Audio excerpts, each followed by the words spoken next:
Good evening. In today's session, let's discuss regarding industrial sickness, causes, consequences, and remedial measures.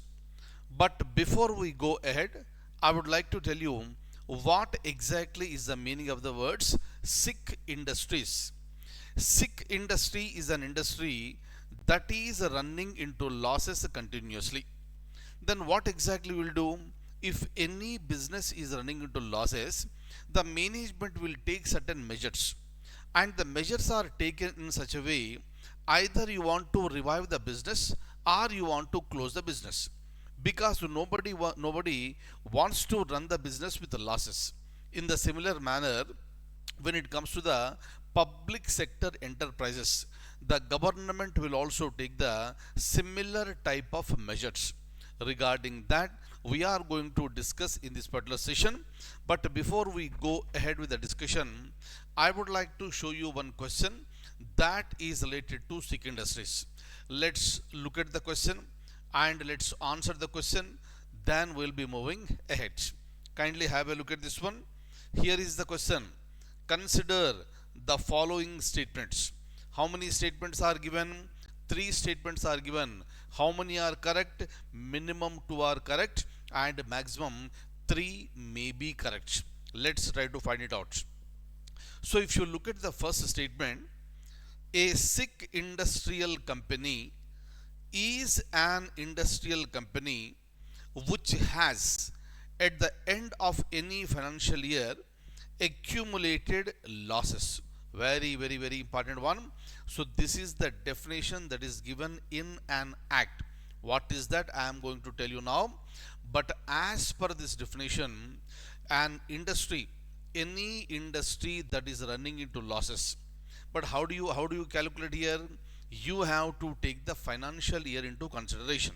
So at the end of any financial year, that industry has accumulated losses, and those losses are equal to or exceeding its entire net worth, then only that industry is considered to be a sick industry. Point number one. So this statement is very much correct. So obviously this is not my answer. You know the logic here. So when it comes to statement B, this is defined by Sick Industrial Companies Special Provision Act of 1985. Meaning, whatever the definition we saw under statement A has been defined by Sick Industrial Companies Act of 1985. So statement B is also correct. Then let's look at the statement C. The company should be a company registered for not less than 5 years. Very important one. Meaning is simple. If a company is registered, this year and next year, if the company is running into losses, you cannot announce that company as a sick company. Clear? Because you have to take the tenure of the company also into consideration. Meaning you will be looking into a particular company as a sick company or not only after the 5 years period of time. Very important. Meaning the company's age should be minimum 5 years. Am I clear? So all the statements are correct. So my answer should be option 4, that is A, B, C. All are correct statements. Let's check whether this is correct or not. Obviously, this option number 4 is very much correct. So kindly remember this one. What is the sick industry and what is the definition of this one? Where exactly the definition has been given, and what should be the minimum age of a particular industry to be declared as a sick industry. Clear? Very important one. Now look at this next one. If you look at the Sick Industrial Companies Act, in short it is called SICA. It was enacted in India. This act has been enacted in India. Why? To detect unviable or potentially sick companies and to help with their revival or with their closure. Meaning, this act has been enacted in India to identify the sick companies. It is not just identification, but after identifying, you have to work on those companies so that finally you will take a decision either to revive that particular company or to go for the closure of that particular company. Very important one. For this purpose, in the year 1985, this particular Sikh Industrial Companies Act has been enacted by the Parliament of India. Very important one. So what is the act and what is the purpose of this act? That is really very important for the examination point of view. Right, now look at this one.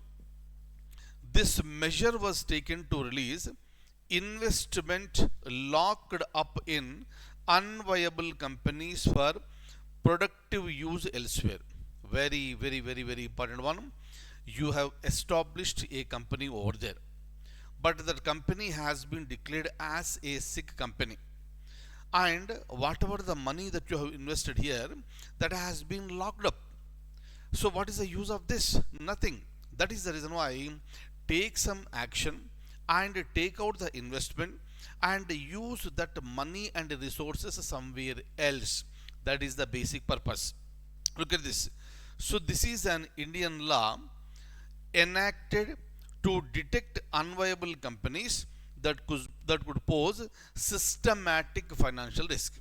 For example, see here, these are all the government companies, and the employees who are working in those companies are the government employees. Clear? And the company has started running into losses, but you need to pay salaries to the employees. So you may pay for 1 month, 2 months, 3 months, but after that what will happen? There will be so much of financial burden on that particular company. On one side you are not productive, on the other side you are not generating any income, but expenditure is pushing the burden on you, and that is unnecessary financial risk of that particular company. So you have to take some measures and decide either to revive the company or to close the company. Clear? Next, Sika was replaced and Sika was repealed and replaced in 2003 by the Sikh Industrial Companies Act of 2003, which watered down some aspects of the original act and fixed some problematic factors. I told you already during our Indian polity classes, just because you have an act today, a law today, it does not mean the same law will continue forever. You have every provision to repeal that particular act, or you can amend the existing act. So like this, so many changes will take place in various laws that are passed by the parliament. But for making any change, again you have to introduce a bill in the parliament. That should be passed by the parliament. Then only it is considered to be amended. Very important. Next, let's go ahead and have a look at this one. Look at this. Sika was then fully repealed in the year 2016, in part because some of its provisions overlapped with the provisions of a separate act called Companies Act of 2013. Meaning is simple, the Sika Act was replaced partially, but whatever the provisions that were repealed, they are still existing in another act called Companies Act of 2013. That is the reason why we say the Sika Act was, this repealed partially, not completely, because some of its provisions are still existing in other act called Companies Act of 2013. Very important one. Next, so you are coming across with various acts. Please note down all the acts very clearly and carefully. So when it comes to the Details of Sika. It was enacted in the year 1985. I told you already. Why? To address a chronic problem in Indian economy that is related to the industrial sickness. In order to address the problem that is related to industries, that is nothing but industrial sickness, this Sika Act has been enacted by the Parliament of India in the year 1985. Look at this. This act has defined, I told you already, sick industrial unit as the one that had existed for at least 5 years and had incurred accumulated losses equal to or exceeding its entire net worth at the end of the any financial year. Very, very, very important one. In the question itself, I have shown you this particular definition. Please remember the definition. For a particular company, in order to be declared as a sick company or a sick industry, that must fall under all these provisions. Clear? Very, very, very important one. Next one, what are the causes of the industrial sickness? Clear? So you have the internal factors and external factors. Kindly remember this one. Every company has got external and internal factors. Tomorrow in the examination, there may be a question, which of the following are considered to be the internal factors for industrial sickness? You should be able to identify clearly, right? Otherwise, what will happen when you are studying the subject? You will read, like, all the factors that are responsible for the industrial sickness. Clear? And if you remember all these, and tomorrow if the question is very specific, which of the following are the internal factors or which of the following are the external factors, so you cannot generalize there. Because the question is specific, your answer should also be very specific. That is the reason why deliberately I have given these factors separately by highlighting internal factors and external factors separately. And you have to remember this one. What are the internal factors? Look at this. These are all self-explanatory. Mismanagement, meaning something is happening in a negative manner at the management level, that is the internal factor.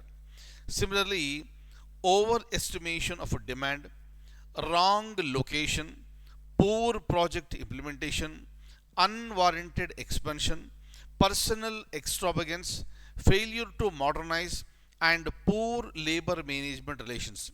These are all considered to be, the internal factors for industrial sickness. So whenever you come to know that something is going wrong in an organization, management must take the measures. And if you neglect this one, the sickness will continue and ultimately that will collapse the company. And what are all we have read here? These are all considered to be the internal factors with respect to the sick industry. But what are the external factors? Again important. Energy crisis. Because for energy, you are depending on somebody else. That is not the problem within, but the problem is from outside. Similarly, raw material shortage. So this is not the internal factor, because a company is depending on some other companies outside with respect to raw material. If the company is not supplying the raw material in time, you will incur the losses. Clear? So number one is the energy crisis, external factor. Raw material shortage, again external factor. Similarly, infrastructure bottlenecks, inadequate credit facilities. I told you already, for every company, in order to run successfully, you need to have the the finances. And every company we cannot expect to have the finances. So that is the reason why companies will look for the credit which will be provided by the financial institutions. For any reason, if the credit is not given to the companies in time, they will be running into the so-called the sick industries. Similarly, technological changes and global market forces, all these are considered to be the external factors with respect to the industrial sickness. Very, very, very, very important one. Next, follow me very clearly. Next one. So when it comes to the industrial sickness and the economy,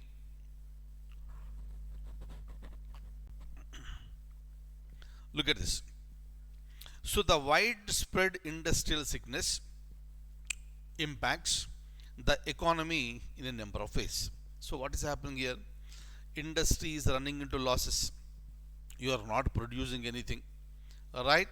You are not producing anything, then obviously you don't have the market also, meaning you are not earning any profits.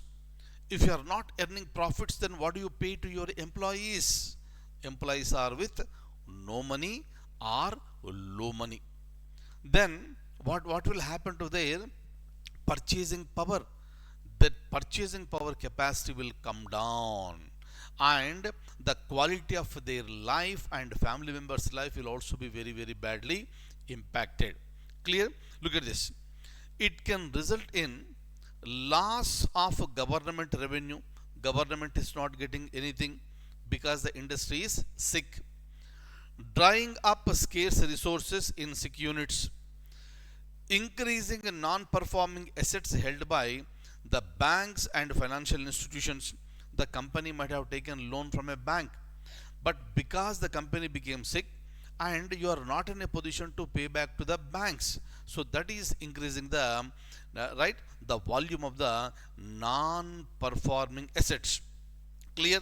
And this will also lead to the increase in unemployment, because forget about the new employees, you are not in a position to pay the salaries to the existing employees also. Loss of production and poor productivity. Very, very, very important one. So in order to address these problems, this SICA was implemented. SICA was implemented to rectify these adverse socio-economic consequences. Tomorrow it may be a question in the examination, like which of the following are the consequences of industrial sickness. Read all the statements very carefully and come to a conclusion. Clear? And how to read a question, how to understand a question, all these things I have taught you many, many, many times during our earlier sessions of Indian economy. Of course, also in Indian polity also I taught you so many things. Now if you look at the SICA provisions, so what are these provisions here? If you look at this one clearly, two quasi judicial bodies were established. Clear? Under the provisions of the SICA Act, two quasi judicial bodies have been established. What is a quasi judicial body? I told you during our Indian polity classes. Please recollect that. So one is the BIFR. Very, very, very important one. BIFR stands for Board for Industrial and Financial Reconstruction. So what happens now? If there is any problem in a company, government, before taking a final decision, that information will be shared with the BIFR. So the BIFR will conduct investigation. It will inquire what exactly happened to the company, and accordingly it will recommend to the government either to revive or to close that particular sick. And for this reason, BIFR has been established. Clear? Next, Appellate Authority for Industrial and Financial Reconstruction. So this is another body that was created under this particular act. One is BIFR, second one is AAIFR. Clear? Look at this. So when it comes to BIFR, it was set up as an apex board to spearhead the handling the industrial sickness issue. I have told you this point very clearly. whenever there is any issue with respect to sickness in any particular company, that will be referred to BIFR. After conducting the thorough investigation, BIFR will be recommending the same to the government either for revival or for the closure. Is that okay?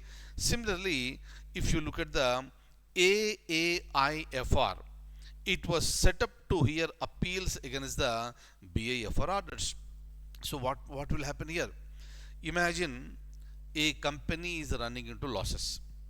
Government referred that company to BIFR, and BIFR might have recommended to the government with respect to the closure of that particular company.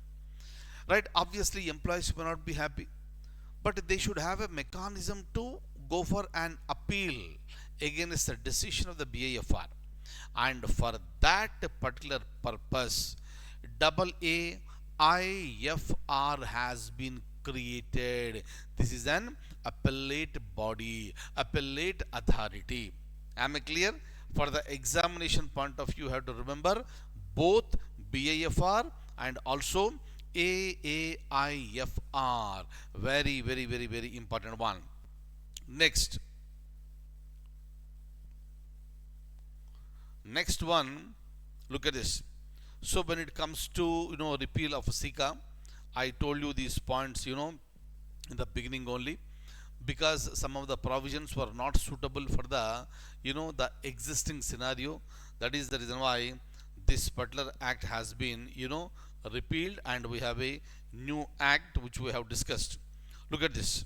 So that particular act is the SICA was repealed and replaced by Sikh Industrial Companies Act of 2003, which diluted some SICA provisions and plugged certain loopholes. Right?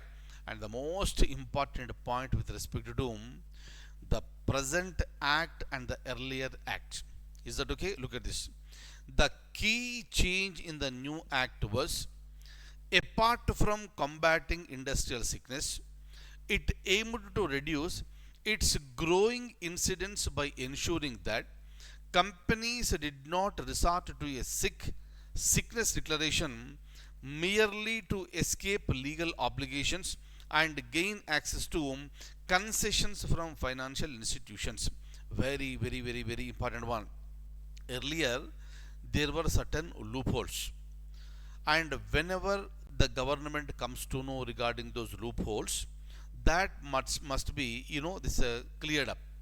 That is the reason why the new act has come into the picture. Earlier act was concentrating only on with respect to if a company is sick, then what should be done. But the new act has the provisions related to the how to avoid this sickness in the companies. So these companies will be referred very frequently, and if there are any problems, any small problem in any particular company that may be running into losses, in the initial days only certain measures will be taken to see that the company will not become a sick company. That is the most important thing with respect to the the current provisions of the new act. Very, very, very, very important one. Next, look at this. The repeal of SICA came into full effect on December 1st, 2016. This is the very, very important point. This you have to remember. Kindly remember, my dear friends, these are all the topics that are given in the syllabus. So obviously, from here you may get a question. That is the reason why one of the possible questions is that when this SICA Act, when the repeal of the SICA Act came into the full effect, and your answer should be December 1st, 2016. So it was fully repealed in part because some of its provisions overlapped with the Companies Act of 2013. I have discussed this one.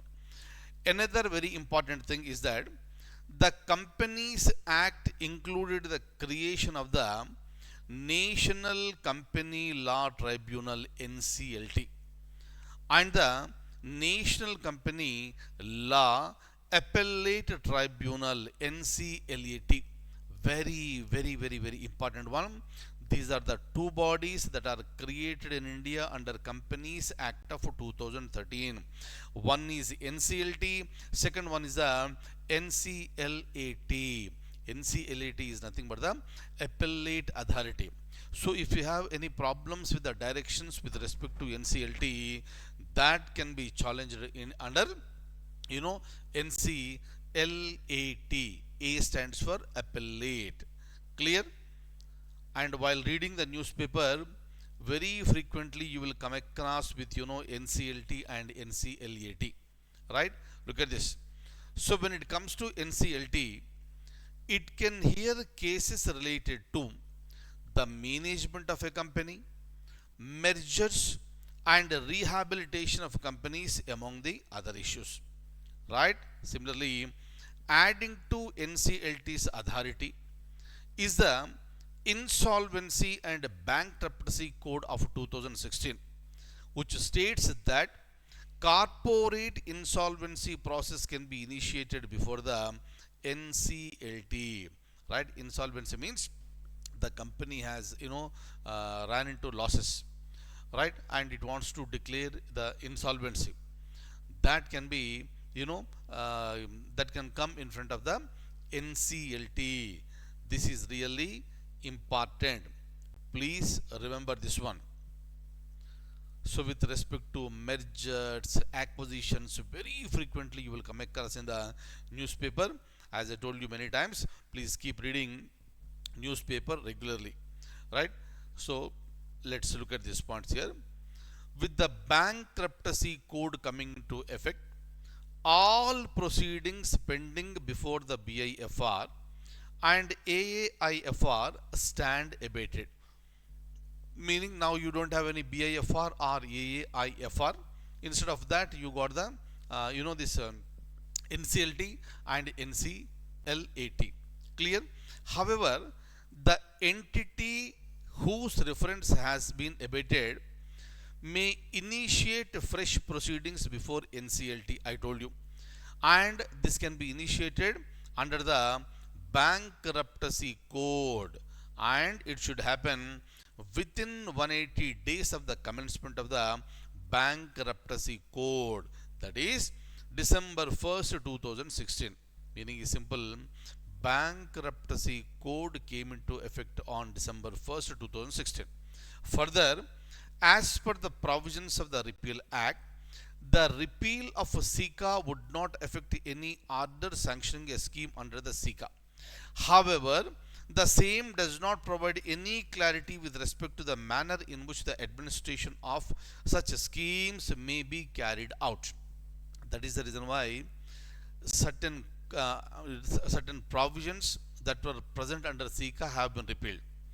But they are not fully repealed because they are still existing under Companies Act of 2013. Am I clear? So you should know what is the SICA Act.